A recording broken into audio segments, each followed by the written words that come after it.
Maswerteng hapon po mga ka-STL. Narito na pong resulta ng STL Pampanga para sa araw na to.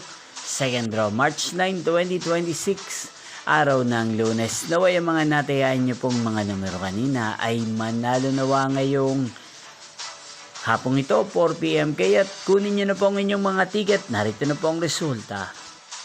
Ang mga numerong nanalo sa STL Pampanga ngayong hapong ito, March 9, 2026. 4 PM second draw result 9 at 7 in exact order again 9 at 7. At ngayong hapong ito sa STL Pampanga, atin pong shoutout si Kuya Tonton ng Pampanga. Shoutout po sa inyo Kuya Tonton, sana po ay nasa maayos kayong kalagayan. At sa lahat po ng mga taga Pampanga, shoutout po sa inyo. Inyo pong napanood ang resulta ng STL Pampanga. Magkita-kita pong muli tayo mamayang 8 PM para sa third draw result ng STL Pampanga. Thank you for watching.